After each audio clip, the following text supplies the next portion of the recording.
Leadership is a very lonely place. And one of the reasons why it's hard to own your mistakes is because you develop this idea if you own your mistakes, you're going to lose credibility. When actually the opposite is true.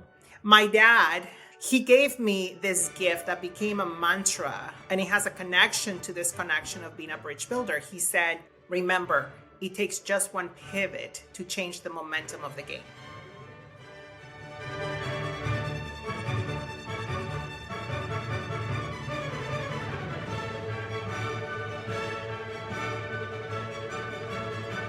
Welcome to the Science of Leadership, the podcast dedicated to helping you become a better leader. Here, you'll gain valuable knowledge, hear inspiring stories, and learn the scientific principles that promote exceptional leadership.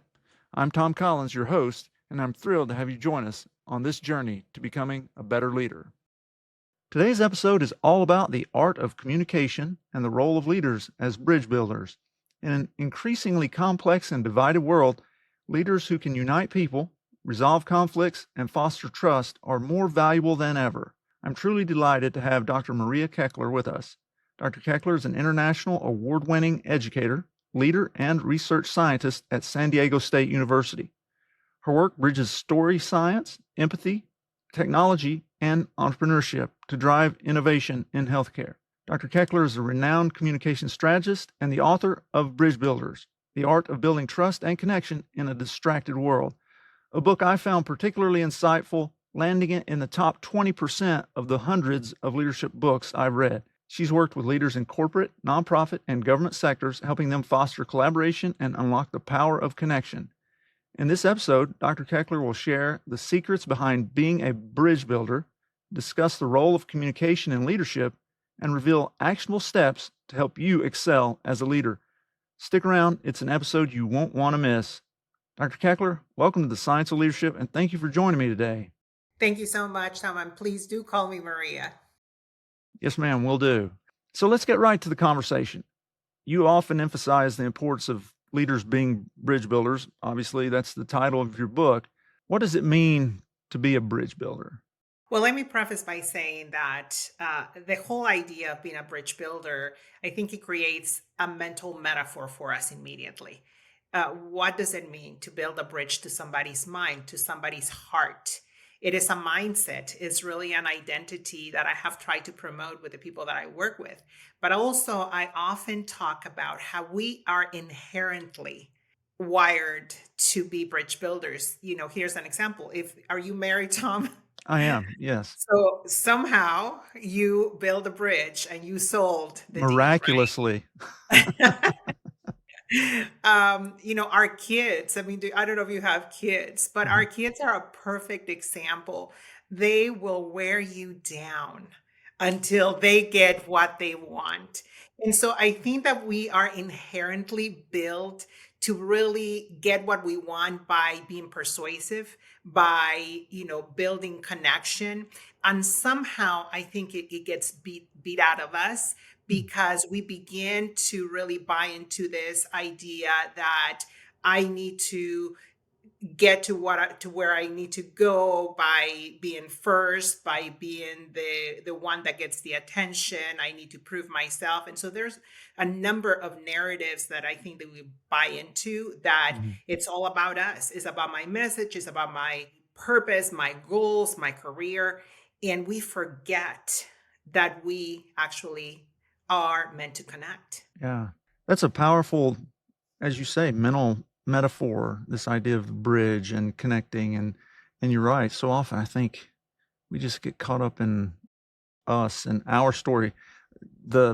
My son and I talk a lot about he's the main character. He likes to tell everybody, I'm the main character in this story, right? And we do that jokingly, but the reality is a lot of times we do actually behave that way. We think that way, and that, as you're alluding, I think erodes those connections, erodes those bridges to other people. And it's when we take our mind out of that state and move toward something else. It's not about me. It's something bigger, perhaps, that bridge building can occur in a more powerful way. And we forget really that as leaders, in order for us to get what we want, we actually need the people that are supposed to follow us, that want to follow us. But, and you probably have seen this, you have, a lot of people on your podcast, experts that have identified that oftentimes the person that is wearing the title of leader is not the leader. Right, right, And so I had a mentor once, and we were talking about our ability to show up to any room.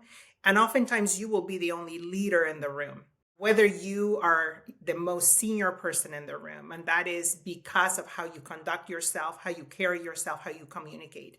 And so I think that oftentimes we forget that the investments we make into our communication will set you apart. And you don't need a title to really command a room, to make things happen, to have influence. right. 100% correct.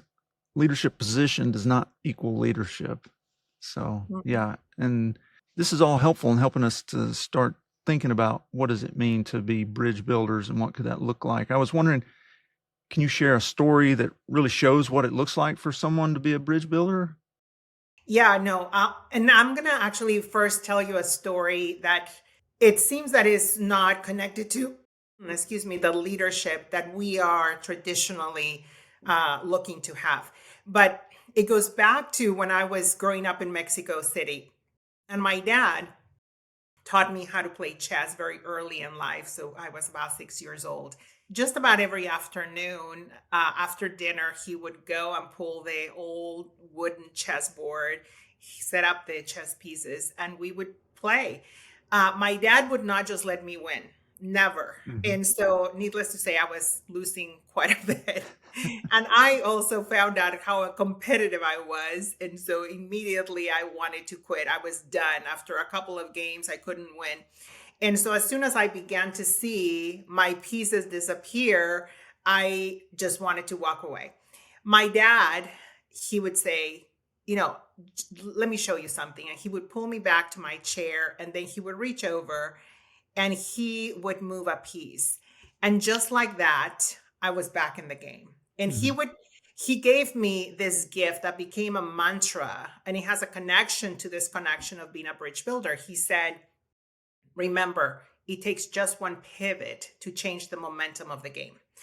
And so in that case, here you have my dad, who could have given me, a pep talk about not being a quitter, about sticking it out, about working hard, about how failure can help. I mean, all the things that he could have said.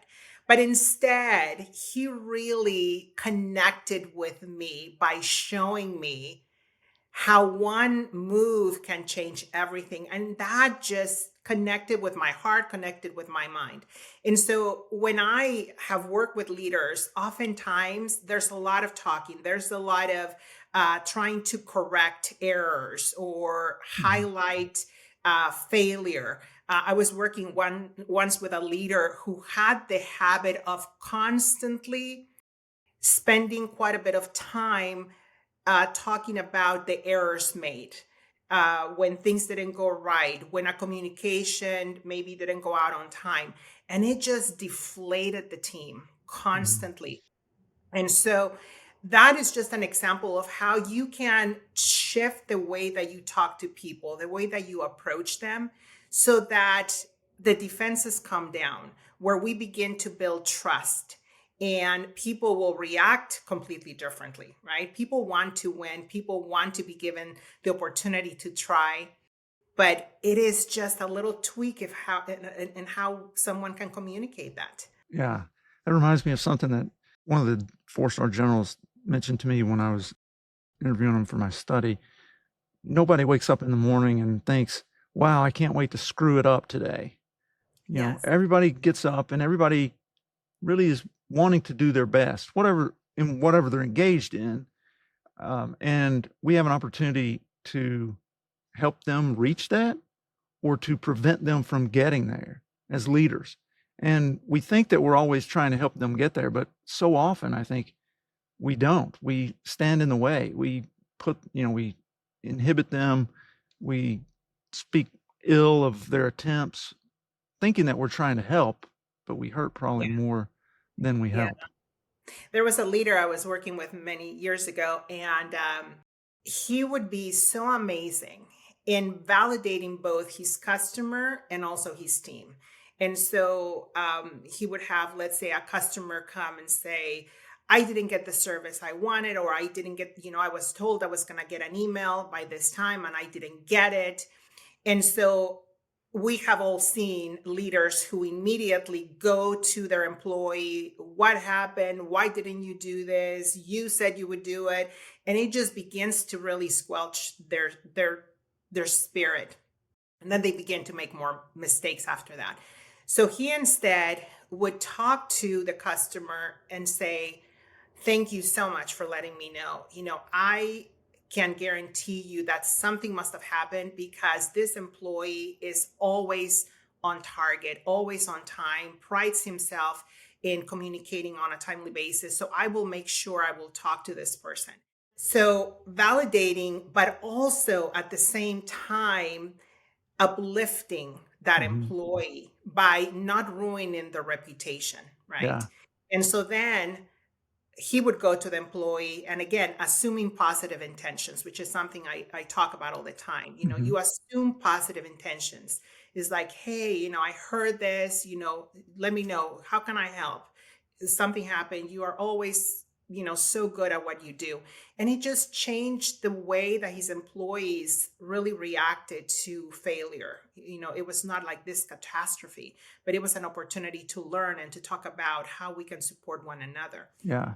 That idea of assuming positive intent, we have a Collins family values that hangs on the wall, and we all, so there are four of us, my wife and two kids, and a few years ago we put together what are our family values, and one of them is assume positive intent. We don't always do that, but that's absolutely something that we're striving to do because, as you say, it changes the whole dynamic, the whole conversation Yeah. when we assume that, hey, this person generally is, maybe it's theory X versus theory Y, right? Where it's a theory Y sort of mindset where we're thinking, okay, people want to do well. They want to, so assuming that positive intent, I think can make such a great impact on people and organizations as you're kind of describing. Yeah.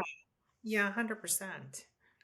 As you were talking, I was struck by how often I've seen folks in administrative roles, leadership positions, whatever it may be, when those moments come, when the customer or whomever it is comes and complains, they, instead of owning it as the person in charge, say, hey, we made a mistake, or that's on me, or whatever it is, they pass the blame to somebody else, somewhere else in the organization.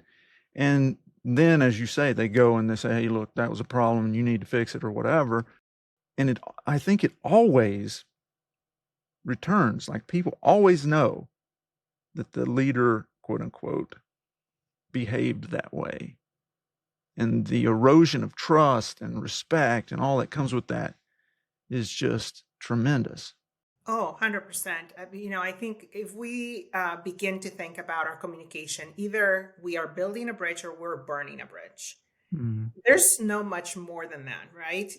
Because if I am building a bridge, I'm building trust, I'm building connection, I am building rapport. On the flip side, I am just letting it erode, right? Maybe I'm not completely throwing a bomb, but I am really not increasing my likelihood that I am going to connect with you. I have always been so surprised how people are so willing to overlook mistakes, for example, when you are willing to, like you said, own your mistakes and do it quickly, right? Mm-hmm. And not be resentful about it, but really do it from an authentic place. I love, Kim Blanchard, Mm-hmm. who always talked about, feedback is the breakfast of champions, right? And I think that one of the things that we can do as leaders is provide opportunities for feedback, because we always have blind spots. And so, for instance, one of the benefits I think of having been a executive coach is that leadership is a very lonely place. And one of the reasons why it's hard to own your mistakes is because you develop this idea that if you own your mistakes, you're going to lose credibility. When actually the opposite is true.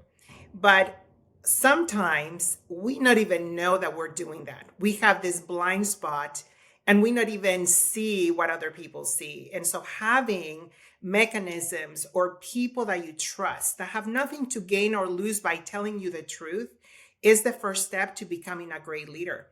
Mhm. I've seen people that start as managers and they are elevated to senior leadership.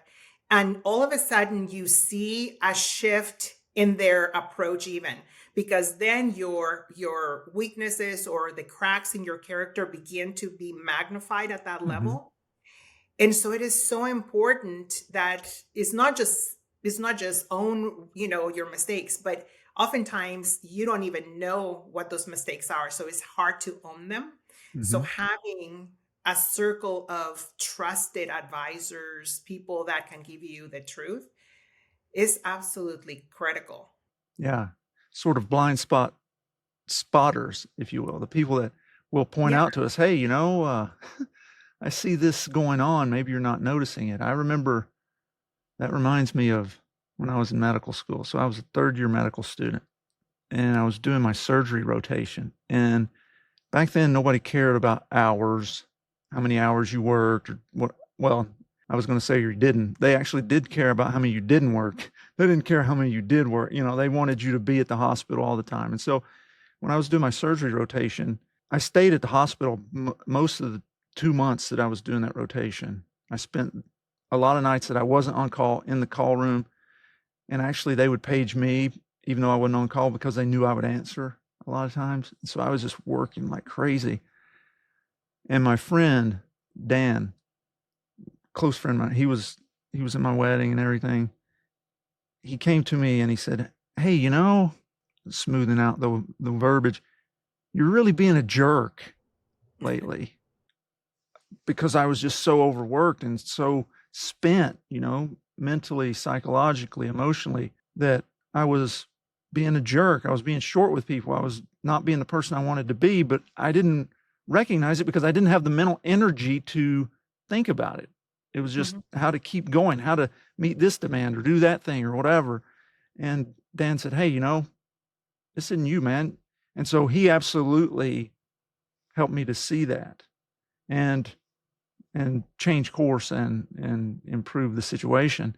But that's an example, absolutely, where having that blind spotter was really important to me in that experience. No, 100%. It's hard though, to find those people, right? Yeah. Because oftentimes, there's a sense of competition. So your peers sometimes, well, everybody's keeping appearances. Everybody wants to show up as if they have it all together. And so having those external people that can truly, or like you had a friend, Mhm. he couldn't lose anything, right? You were not controlling his paycheck. You were not controlling his promotions. And so we need to find those people that can help us identify when we are not showing up as the people that we actually want to be. Mhm. That is, one of the biggest things in terms of being a bridge builder. I know leaders who, in their value system, they want to be kind, they want to be empathetic, they want to be great leaders, and then they don't show up as that. Sometimes it doesn't show up in a particular segment of their communication. So, for instance, there's a leader that I can think of who is absolutely kind and lovely if you are face to face with this individual. Then you get emails, and this person just shows up as a bully, right? And Yeah. so, in talking to some of the employees, they just felt almost psychologically abused because they would read this email. It was so abusive or so short or so just, I mean, mean. Mhm. And they were ready to just complain, and then this person would show up in just as a completely different person. So they had this cognitive dissonance Right. where they were so upset at this email communication, but yet when they were in front of this person, they couldn't say anything because this person acted in a completely different way. And so those kind of disconnects, Mhm. sometimes we don't even realize that are happening, and so we need to look at what is causing that. In your case, you're talking about stress and burnout. We need to have those conversations. Yeah. This idea of the inconsistency in the way we behave, right? People can't trust who's going to show up. Is it going to be mean email Tom? Is it going to be friendly in person Tom? Is it going to be something else?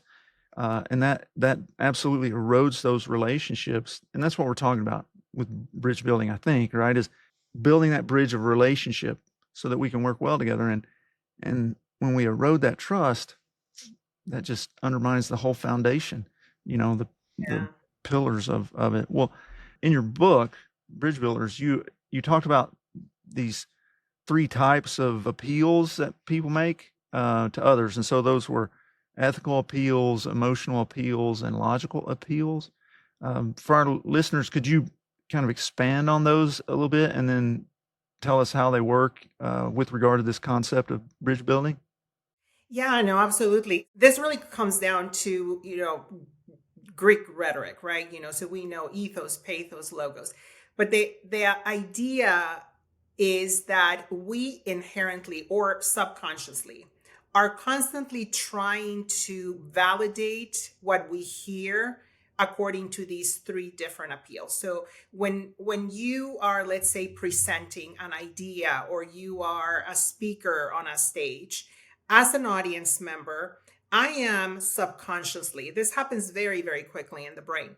I am subconsciously trying to see if you're credible.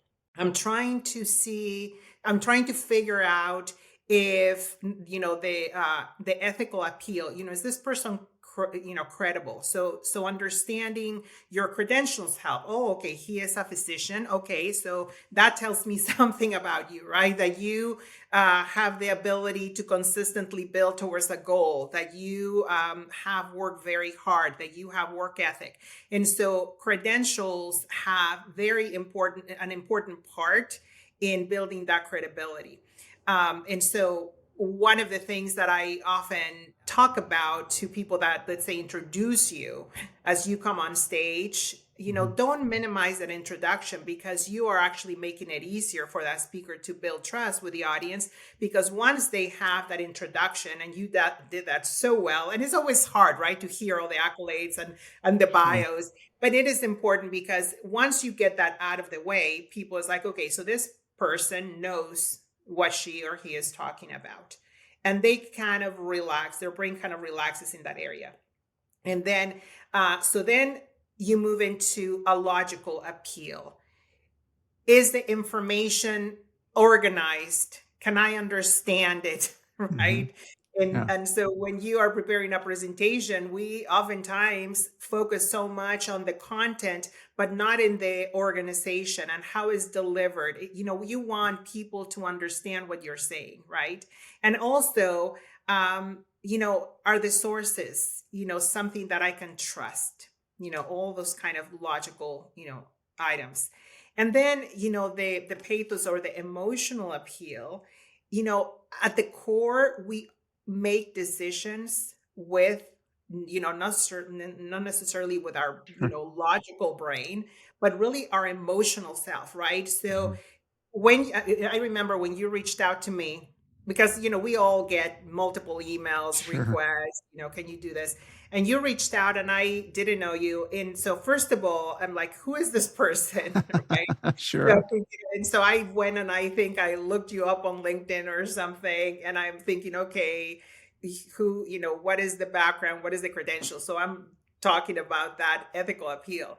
And then you explained, why you wanted to interview me. You had read my book, which was really great, because now you build a connection. You know who I am. You've taken the time to read my book. And then the emotional piece is, I think it kind of touched kind of that sense of pride, that ego, right? It's like, oh, he Mm. wants to talk to me. And so I think we all do that. We all want to we all want to say yes at the end of the day.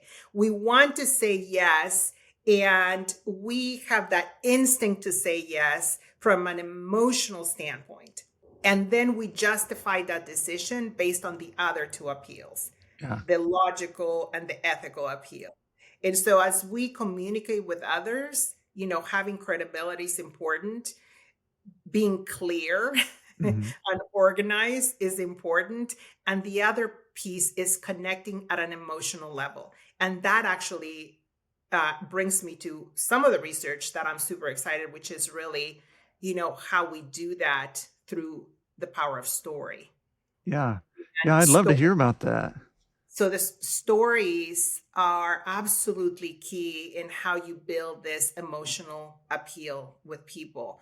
And a lot of it, and I love that you're a physician because you will understand this, right? We have a problem of declining empathy in the world.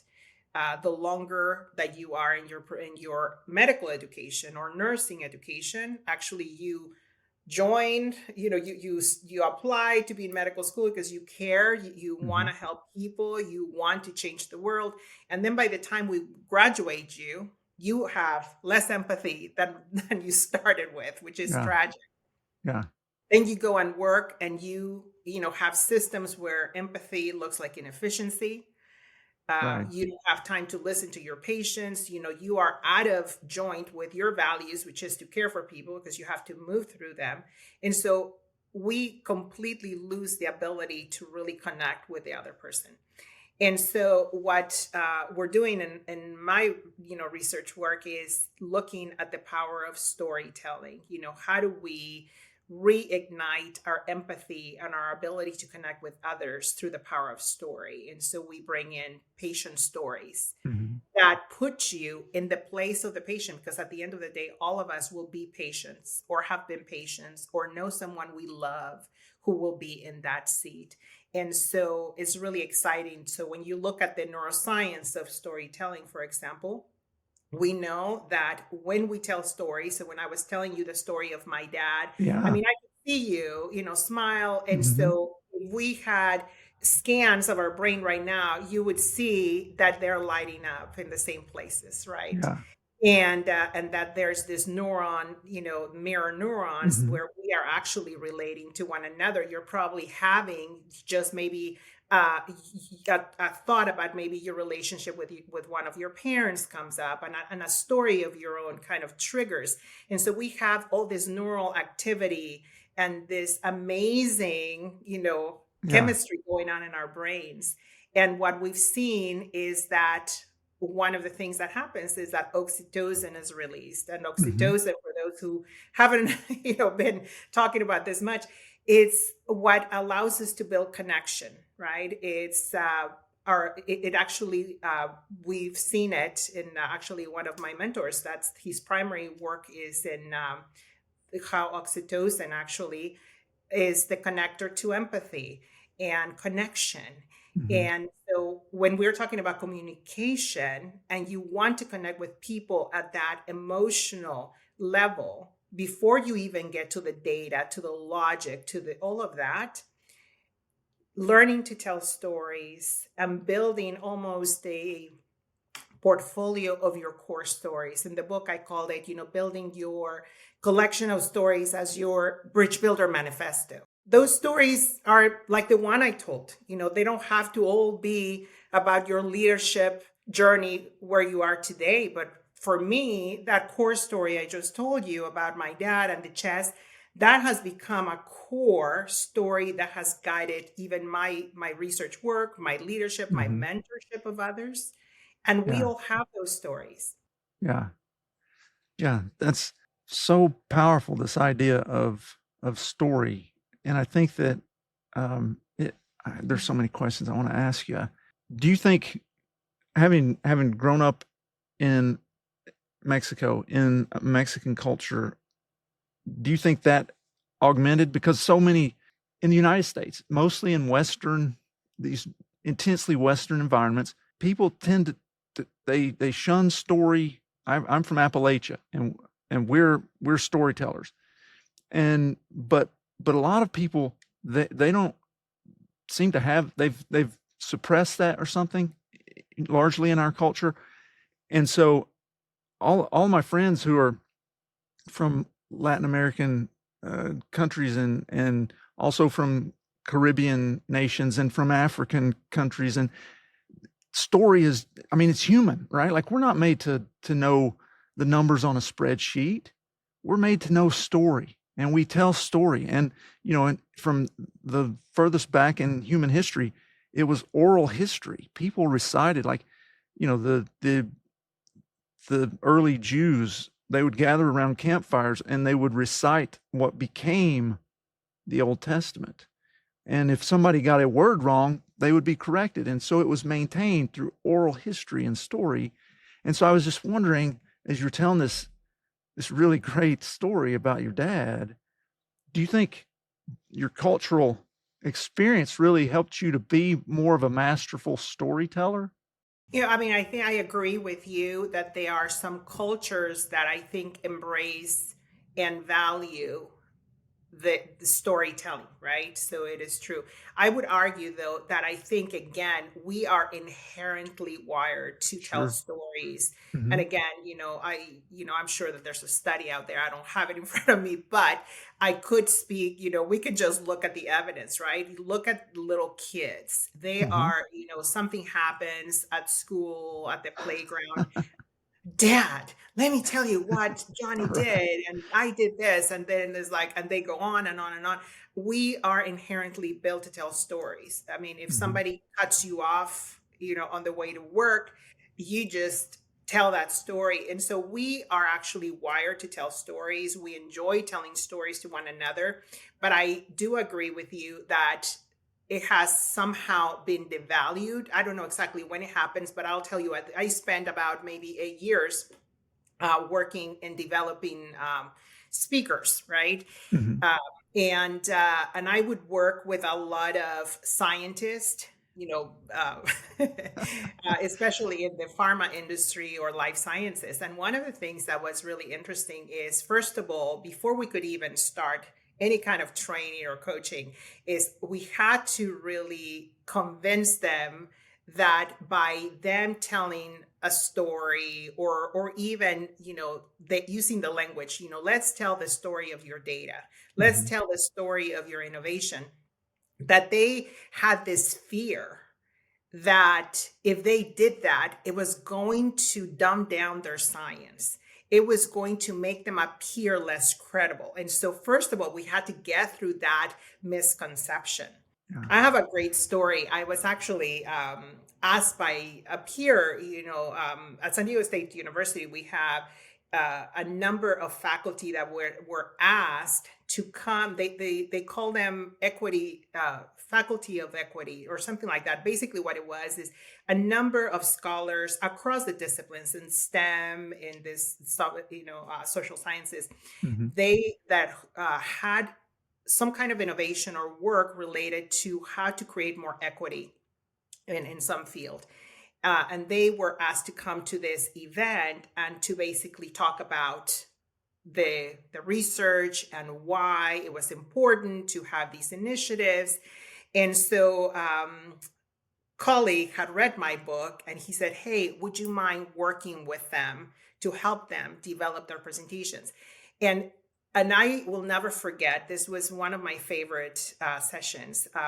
This particular faculty member, he is brilliant mathematician, and he had developed this entire software to be able to be used in classrooms and to help you as a faculty member really get a picture of your implicit bias as you were teaching. So you were able to measure the people that you called on, the people that you didn't call on. It was Hmm. fascinating. And so what is your instinct when you're doing that presentation? You want to go right to the science. You want to talk about the innovation, right? So I said, okay, so let me ask you a question. What do you think the elephant in the room is? How are you going to build trust? Because you're coming to talk about equity and you're going to talk about these subjects, right? And both of us knew. He says, well, I think the elephant in the room is that I'm a white guy, right? And how do I know anything about equity and bias and all that? Because I have all the privilege in the world, right? And so I go, yes. I mean, people are going to be asking, what do you have to tell me? You don't even know what my experience has been. And so I asked him, so frankly, I actually want to know what led you to develop this technology. And he just said the most moving story, how his wife and his child, who are from a different culture, he has seen firsthand how they have been treated. And it was just a wake up call, because he grew up in just a predominantly white Christian environment, and he never even had a lexicon to talk about these type of differences. And when he went to school, he began to see some of those differences, but he still didn't quite understand until he ended up experiencing it with the people he loved the most. And so that led him to begin to develop that. And so I said to him, you have to tell that story. You Yeah. have to. And he was so nervous. He says, I don't want to do that. I don't know. I think it's going to be too touchy feely. I'm not going to have credibility. And that's always the fear that we have. People are not going to believe that I am smart enough, that Mhm. I am scientific enough.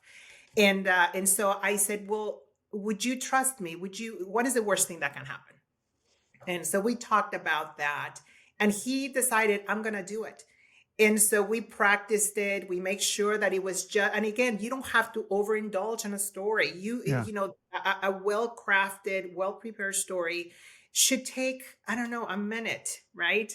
And Yeah. so he did. And I said, that's just 1 minute of your 20-minute presentation. And so he delivered that, and he got the best response. People came back to him, and it just changed the trajectory of his entire work, because people began to see that he was in it for a very personal reason. Yeah. And so that to me is just such a great reminder that all of us have the opportunity to take a risk and share the type of story that will serve the audience. It's not an indulgent story. I am doing it in service of you understanding where I'm coming from. And I am doing it so that we can build connection and we can actually have a bridge. Yeah. Thanks for sharing that. That is a great example of, and there's so many folks in STEM fields who do get rid of the story, it seems like. And so being able to bring that back in, I think is so valuable. That's part of what I try to do with this podcast. I always try to ask my guests, and I try to share stories that I find applicable for my own experience. But you know, my guests to say, "Hey, can you share a story that demonstrates that?" I don't know if you have noticed this or agree, but the most powerful stories that we can tell in different circumstances, we almost have forgotten about them, or we have minimized them.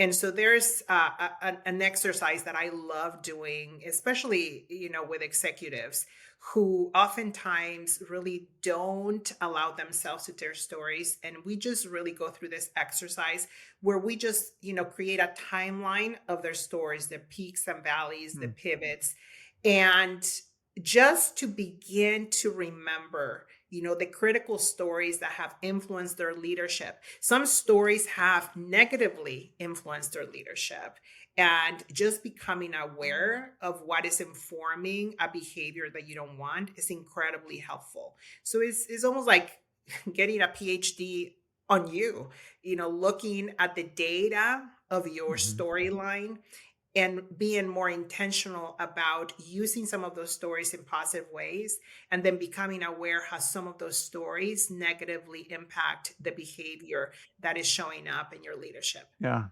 I think those exercises are valuable. There's so many stories that we have that we don't even recognize. The story I told earlier about my friend Dan, I hadn't thought about that in a decade, probably, maybe more. I don't know, a long time, but just there was something that spurred that into my memory. As you were saying, the mirror neurons were taking place, were firing, and we're resonating on the same literally brain wavelength in that moment. And it brought forth this story of my own. And so I think taking the time, how valuable is that to take the time to sit down and to say, what are the stories?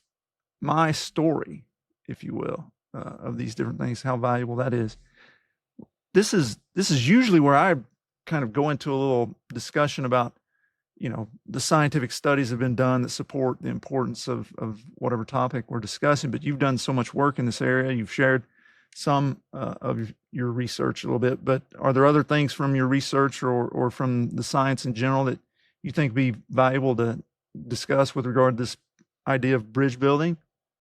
Yeah, I mean, there's so much, and I'm happy to send you some resources. I think understanding the power of even reflective dialogue. So, so some of the studies that I'm doing right now, it's based on the concept of using story, but also reflective dialogue.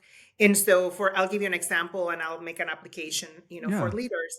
So we, take, a number of nursing students, for example, and we show them a 5-minute patient story that Mm. is a real story. And so this is the concept here is how do we help nourish their empathy, help them preserve empathy, right? And so there's a lot of discussion about what do we do to bring empathy into the classroom, because traditionally the reason empathy declines in medical education is because we focus on the technical and clinical aspects of medicine, right? Mm-hmm. And we exclude the soft skills, which is communication, is really listening, Right. cultural competence, all those different things. And so what do we do now that we know that? And actually accreditation agencies are demanding that these programs, not only graduate students or, professionals who have these hard skills, the clinical skills, but also the soft skills.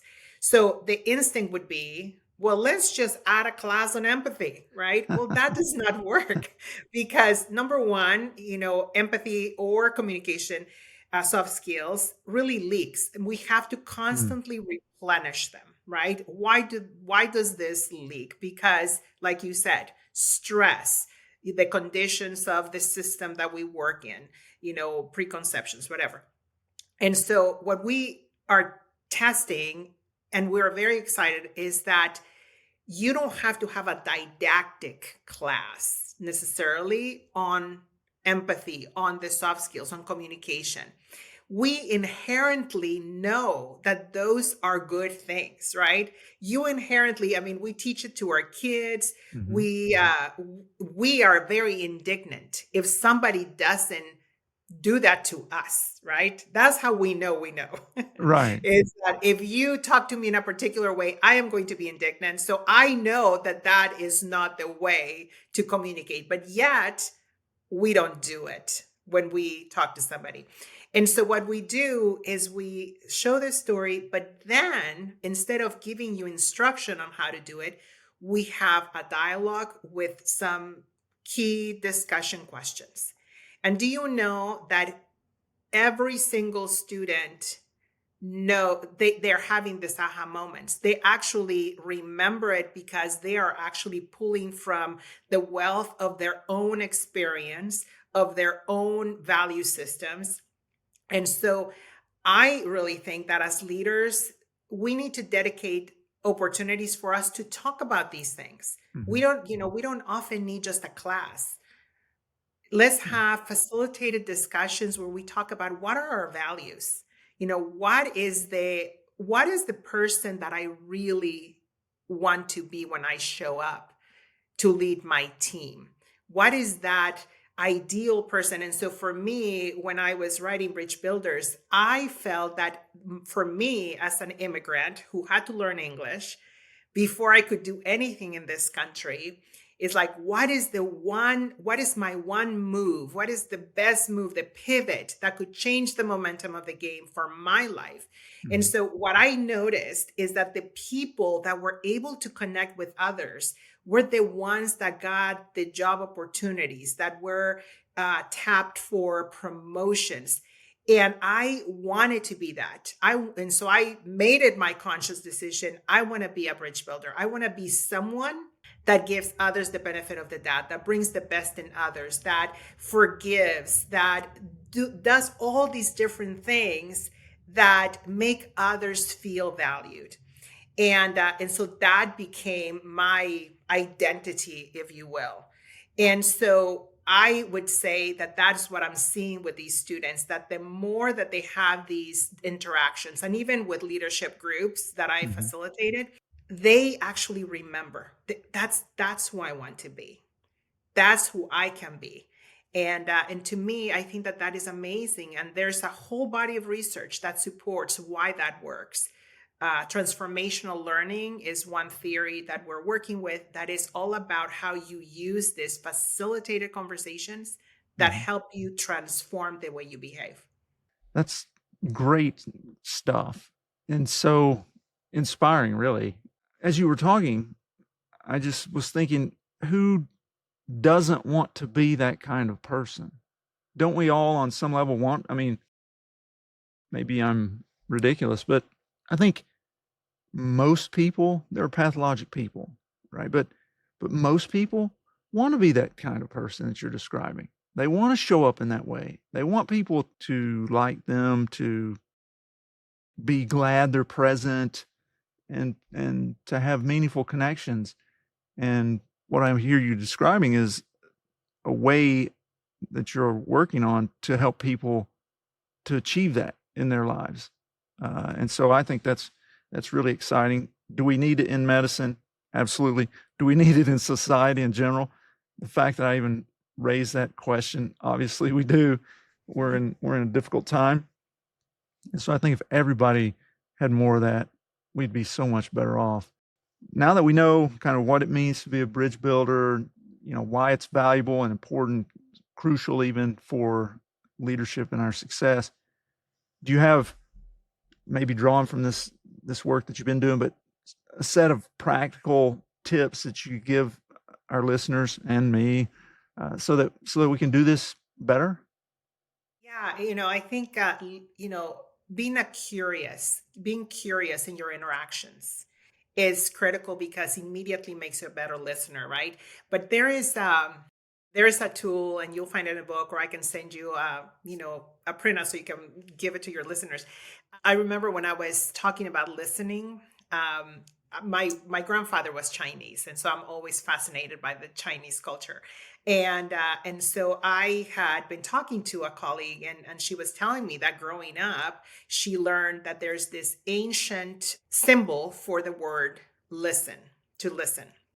And when you look at that ancient symbol, it's made up of five other symbols, and one of them is the ears, the eyes, the mind, the heart, and then king. And so she said the way that I learned it is that when that listening means you listen with your eyes, with your ears, with your mind, with your heart, as if you are in the presence of a king. And so with great reverence and respect. And so to me, that is just such a beautiful way that we can think about how we listen to the people that we lead, for example. How do we listen to each other? That is not just about hearing and then moving on, but really, am I giving them my full attention? And am I being present?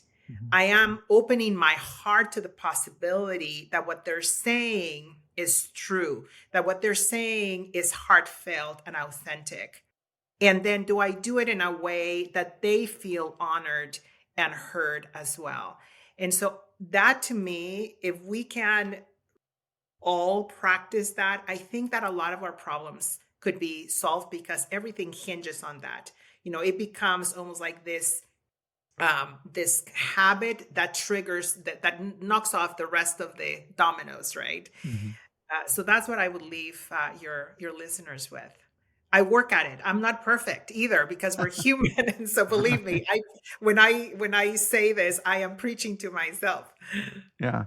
Well, I appreciate that. I really, having studied several ancient Chinese writings, I really appreciate you bringing that in and sharing the story and the history of that concept. That's really, I'm gonna have to dig into that because it's powerful, it's concise, it's easy to carry with us, and so I really appreciate that. I was reminded of General Jim Mattis told me, listen with a willingness to be persuaded.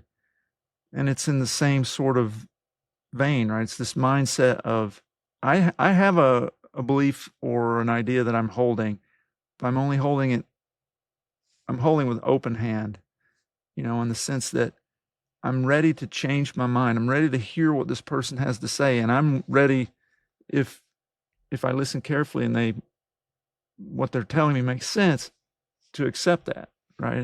And that requires, just as you said, listening on a much deeper level, much more completely, and with curiosity. So as somebody And who's, empathy. yeah, right, right. I will tell people we all have experienced someone not listening to us. We have all experienced maybe not being treated the way that we wanted to be treated, or even not given the benefit of the doubt, right? I can think of one particular example that it was just incredibly painful to present to someone that I care deeply about with evidence that what she believed was not true. And she was not willing to look at it. It's like, Mhm. nope, I've made my decision. This is what it is. And for a long time, it was so painful to know that someone was not willing to look at what could have changed her perception. But after a while, I became so grateful that I experienced that. Not that I wanted to experience it, not because of the loss of friendship, but because it gave me a sense of empathy for others. And so now the way that I listen to others, the way that I listen to, maybe I have a perception of something that happened, but I want to listen. I want to get all the evidence. I want you to show me everything you want to show me that could change my mind. Like you said, I want to be persuaded. Let me be persuaded until I know I can't, right? And Yeah, so I think that if we all have and look back at painful situations, and we can be grateful that that gives us the ability to have compassion for how we treat others, then it's not a loss. yeah. In all that, the word respect kept coming to my mind. As you're saying, listening to other people, empathizing with them, being where they are in this moment, understanding or trying as best we can to understand what they're going through, respecting what they have to say, and then being willing to change our perspective and outlook. How much bridge building could we have if we all did that consistently? 100%. Be Yes. tremendous. Well, Maria, I think that's a great place to end our discussion. It's been an absolute delight to have you on the Science of Leadership today. Thanks for being here. Thanks for sharing some of a very small bit, but some of your story and your work with us. It's been excellent. Thank you so much. And thank you for bringing all these topics. I am a fan of the podcast, and I'm going to be listening to all the episodes you have. Thank you for joining us on this episode of the Science of Leadership. We hope today's discussion has inspired you and given you valuable insights to help you become a better leader.